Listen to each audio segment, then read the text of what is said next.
It's cold, bitterly so, and awful creatures stalk the night, monstrous things whose creators died long ago. If you do die once you are out there, let it be known that I can bring you back, but only so many times before even I grow bored of your failures.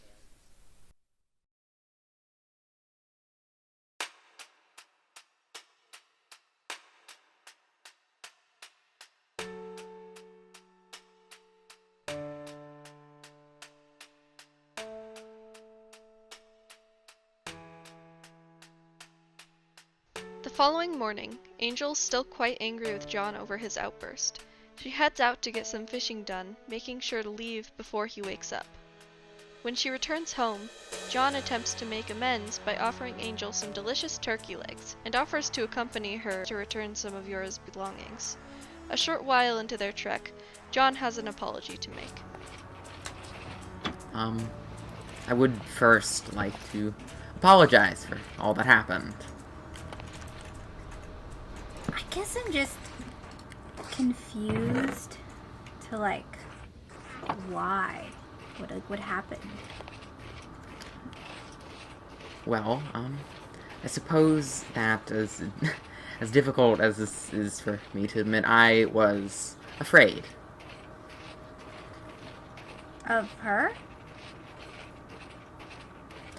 Her, less so her and more so what she represents. More and more wolves coming. That's fair. I just don't know if aggression is necessarily the best way, making enemies of people that we maybe don't have to. The pair's visit to Mouse and Yora's new home ends up being a short one, as the newcomers are rightfully hesitant to welcome them. While they're out, John and Angel decide to pay Willow and Eloise a visit as well. In the spirit of bettering the world they've found themselves in, the four decide to work on renovating the center. While Angel and Eloise gather supplies, John pulls Willow aside to speak alone. Upon their return, the group sets off towards the center. The group comes across Mouse. She is scared to see them, but mentions she is searching for leather. When they arrive, Angel, Eloise, and Willow quickly get to work on rebuilding Center, while John travels back to the den to gather materials for a message board. When he returns, he asks if anyone has seen Mouse and is frustrated to hear that nobody has. When she passes by Center later, he quietly passes her some leather that he'd gathered from the den. Not long after, Angel decides to take a short nap. She is awoken by a panicked John, bearing the news that the others have come across another tall thing. Bark, bark. Oh, hey! Bark, Bark! Absolute panic. Yes. There's another tall thing. There's another one, and it's outside our house. You have to come. Wait, outside our house? No. Outside of, Yora's house. Whoa. This way. Okay. She follows him to find everyone else at the mouth of Yora and Mouse's den. Angel can't see the beast at first. In fact, only Eloise can, oddly enough. As the sun sets, however, the tall thing becomes visible to everyone once more.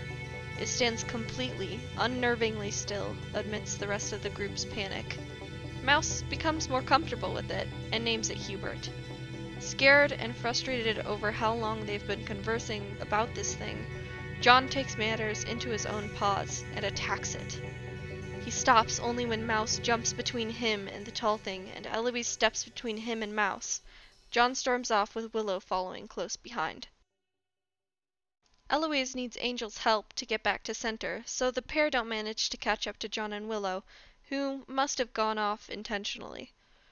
Eloise and Angel try to calm their nerves with a little more building. Angel can't help but feel uneasy about John and Willow running off together for the second time today. The pair return just to leave together again not long after.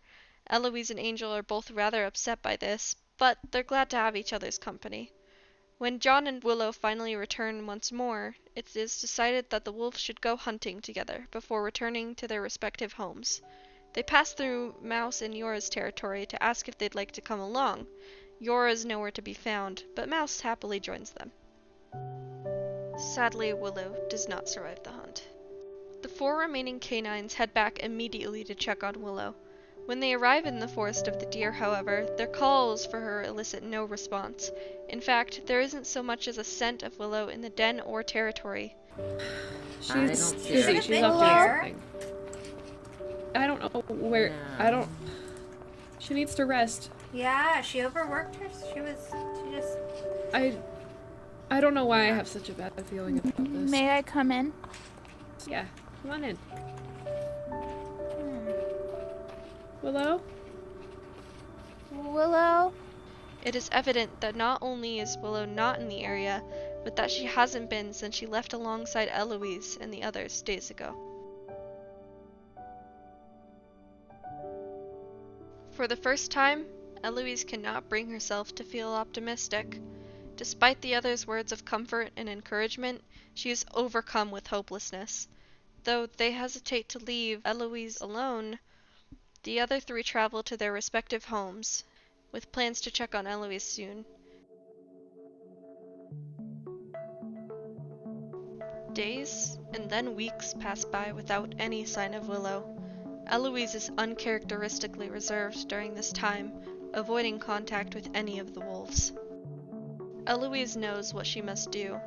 After careful preparation, she departs to carry out a drastic plan. John and Angel can't find Eloise when they come back to check on her.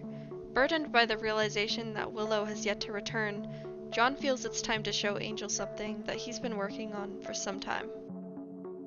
The pair arrive at a location that Angel has not seen before. This compound, as John describes it, contains materials and experiments of nuclear proportions. Explaining this as his plan of contingency and protection for themselves and Flare in the event that things go awry, he shows Angel a chemical bomb that he has created here. So, I mean, I guess with all of this, I just have, like, one question. Alright. Can I trust you? Of course. Why wouldn't you be able to trust me?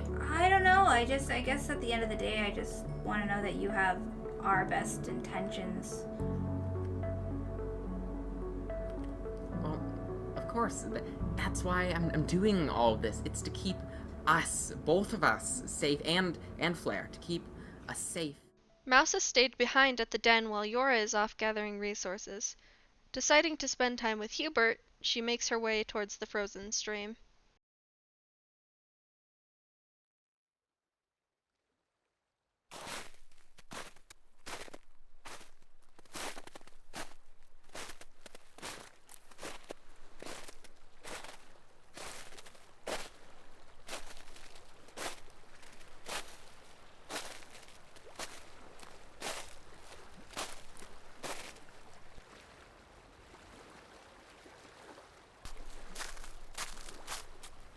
What are you doing?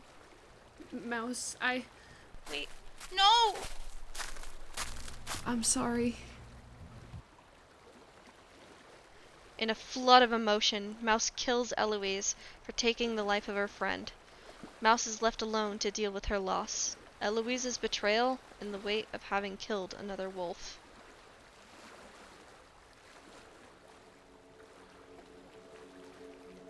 Whew, well, there you have it. On that happy note, you are now caught up with Frostbitten, a Wolf SMP's 6th and 7th chapters. If you'd like to see more content on the SMP, there are links in the description below to 2 different points of view, as well as various art and animation videos made by me and some other wonderful people. If you're interested in supporting me and the artwork that I do, there are also links in the description to my Patreon page, commissions, and my Etsy store. Now, you'll probably notice that I had some help with this episode. I want to thank Echo from Meadowbrook Studios, who plays Yora in the SMP, for narrating this episode of the recaps, and I want to thank Picho from Meadowbrook as well for helping me write the scripts. See you next time!